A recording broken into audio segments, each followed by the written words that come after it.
Good morning. Yes, it's 4:30 Eastern Time.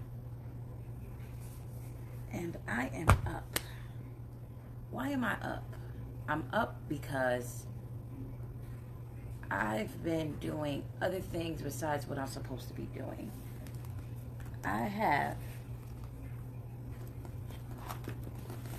Now, this is just a little bit. This is not all the notebooks. But if you know my coach, he will tell you, I am the queen of taking notes.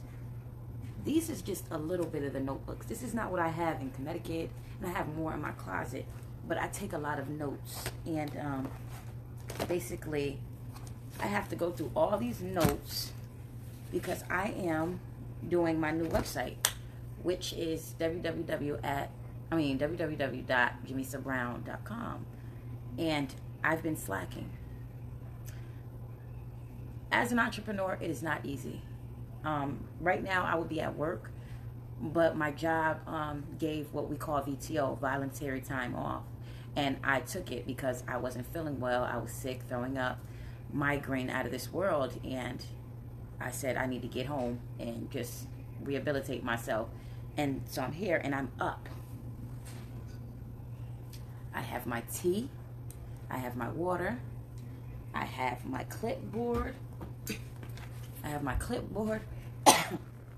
And I have my iPad. With these things, paper, iPad, I use those things starting a business. A lot of people think you need all this money to start a business. Granted, for your EIN, it's free. IRS.gov, you'll get your EIN for free. You go to City Hall, you do get the documents. It's probably no more than $15. You get it notarized. Go to your bank and get that for free. But I'm not going to tell you all those nuggets. I have a entrepreneur beginners workshop where I share all the information and on how to do what you do for your business for up and coming entrepreneurs. But right now, again, I felt like I've been slacking on my business. Your business is not going to work unless you work. And that being said, I haven't been putting as much work. I've been getting comfortable. I've been getting stagnant and not getting things done. You know, I felt like, oh, I got my clients that I'm coaching for the 8-week program. I'm good. No, I'm not good. I have to want more. My business, I want my business to be able to work for me as well. I want it to be able to work while I'm sleeping. I need this business to be able to change lives and help others. But how am I going to do that if I'm not putting in the work? So it's 4:30 something in the morning right now. To be exact, it is 4:34 in the morning. And I have my notebooks that I have to go through all the notes because I'm creating my new website. Until I am able to afford to get somebody to do the website for me, I have to do my website. Until I could get people to market my book for me, I have to market my book. I have about what? I have 7 books right here. I'm sitting on 7 copies of my books that I should have been promoting. I'm slacking. These books need to be in 7 individuals' hands, changing lives.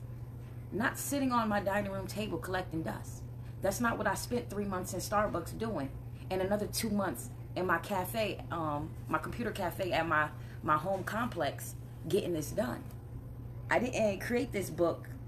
God didn't give me this book, this vision, to just sit and collect dust. So it's called sacrifice time. It's grinding time, but it's also sacrifice time. No, I'm not sacrificing sleep because pop myself. I slept majority of the Wednesday.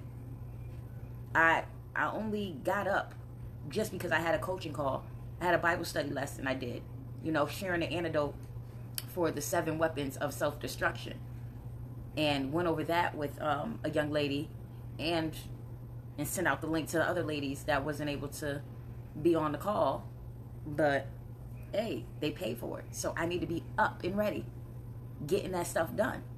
People, you know, I never knew like a lot of people look up to me until a lot of people told me they look up to me.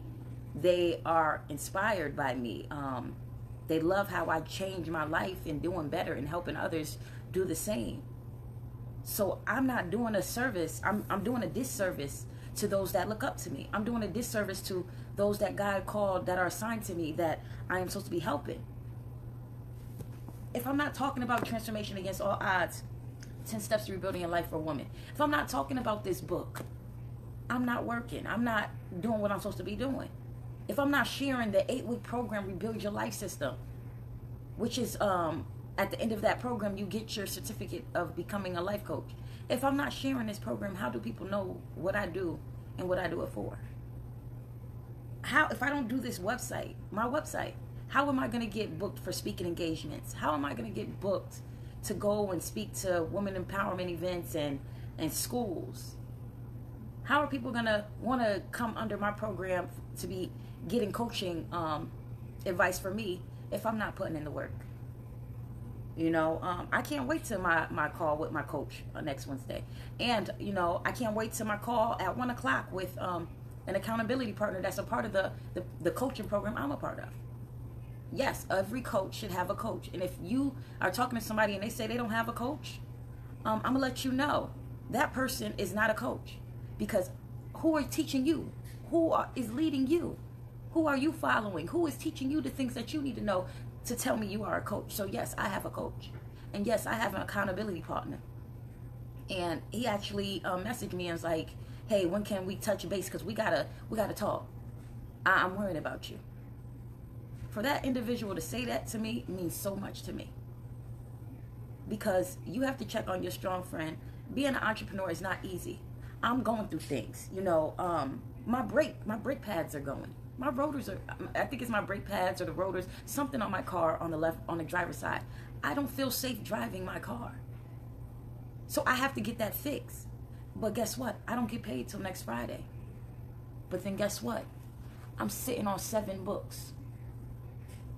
I have a coaching program that is valued. The coaching program is valued at $497, but I did a deal for the 6-year anniversary to the ladies that joined. I also have, for those that can't afford the full $497 for the coaching, for the 8-week coaching program, where you get so much information, so much value, and you get your certificate to becoming a life coach. And I send you to the person that'll give you the resources and give you the certificate to becoming a speaker, an empowerment speaker.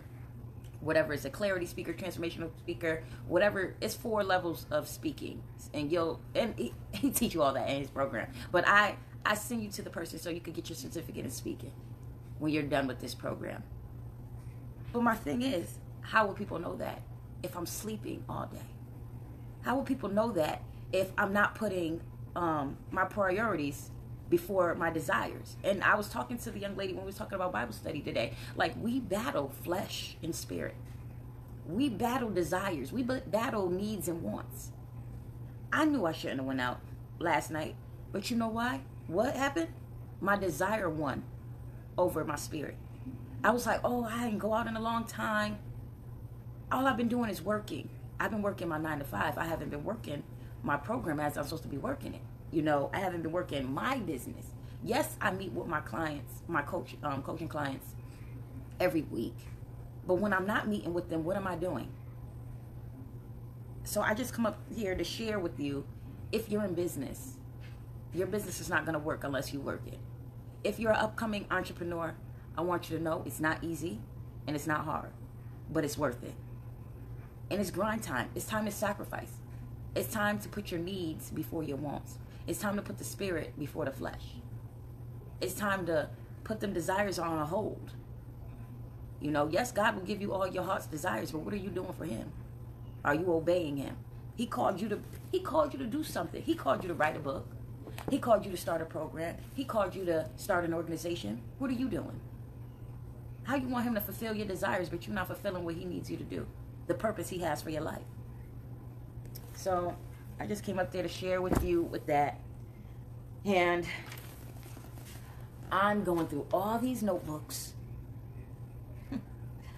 to get some things done, that notes I wrote back all the way in 2015, all the way to 2019, to see what stuff I forgot about. Because sometimes we put dreams to the side. Sometimes we put so much stuff to the side that can help us get in a better place in our life. So I love you. get up if you up and get some things done. All right? Later, y'all.